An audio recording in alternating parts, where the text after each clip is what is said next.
what is up, guys? This is Nick here from Everything Tech, and welcome to this episode of the Samsung Galaxy Core Prime versus the iPhone 5S in a showdown. Now, basically, I know this is an unfair comparison, and it's a bit odd, but who cares? Who wants to be normal over here? Basically, you might have an iPhone 5S, or you might have sold it, or you might have dropped it. You know, you might have dropped it in the toilet, got it wet, broke it, whatever. You need a cheap device just to hold you over. And the Samsung Galaxy Core Prime might be right up your alley. Or maybe you're looking at this phone and you're like, well, I can get that iPhone 5S for like $199, or I can get this for like 89 bucks. Should I just spend the extra on the Apple device? Well, let's see their performance and kind of do a verse-off video. So design-wise, the iPhone 5S is a metal build. This is a plastic build, although I think the Samsung's attractive looks, you know, don't really make it look too bad. It looks very similar to the iPhone from the front, but not from the back. So let's go ahead and boot these babies up in 3, 2, 1 here. And as you can see, the Apple logo showed first. Slightly behind it is the Core Prime. Snapdragon 410 over here, 1 gigs of RAM.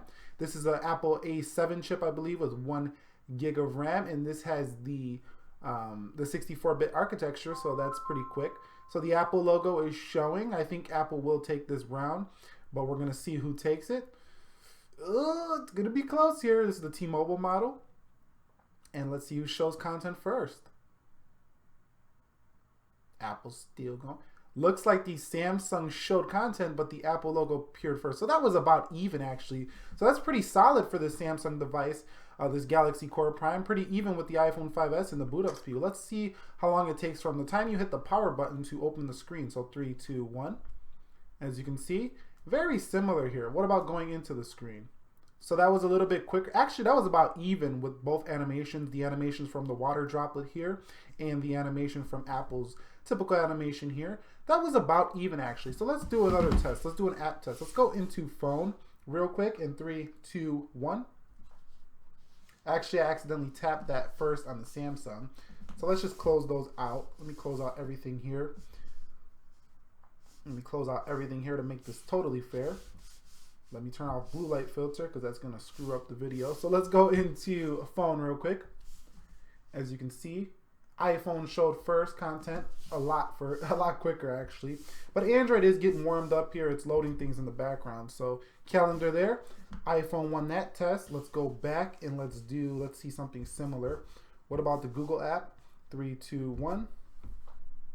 And it looks like we had a crash. No, we didn't have a crash. Actually, a little bit quicker on the iPhone 5S here. Let's come back home. Let's scroll down these menus, see how those menus work. So that's pretty cool. Let's see. What about Kindle App? So showed first here on the Core Prime and then the iPhone. Let's come back out. Let's go into calculator here. So a little bit quicker on the iPhone 5S. What about the camera? Let's check the cameras here. So the camera here and the camera here. As you can see, that was actually quicker on the Core Prime. So this Core Prime is not no slowpoke phone. So like I talked about in the full review, this is a very nice phone for what you pay. Of course, you're not going to get the top-end specs of the iPhone 5S, such as the camera. But anymore, the camera on here is not really top-end specs anymore. So if we go into camera here, this is an 8 megapixel and this is a 5 megapixel. But Samsung does something with this camera that makes the pictures look pretty damn good. Let's do a website and see how the browsing speed is here on the iPhone versus the Galaxy. Let's just go to Techno Buffalo here. Awesome website. Love that website for reading about technology news. And let's go to Techno Buffalo here and let's make sure it's both on the .com version so I don't go ahead and mess this test up. So 3, 2, 1. As you can see, the keyboards are very similar and everything. So that was first on the Grand Prime and then the iPhone. Both are very similar in smoothness. It looks like the Grand Prime is rendering things a bit better here. But now that the iPhone's caught up, it looks like we're getting a little bit of choppiness here on the Grand Prime. But overall, it's just amazing what you can get for your prices these days. And that's pretty much a versus video of the Samsung Galaxy Core Prime versus the iPhone 5S. If you guys enjoyed this video, please go ahead, hit that thumbs up down below. Subscribe to the channel for more, and I will catch you all in the next one. Be well, and peace.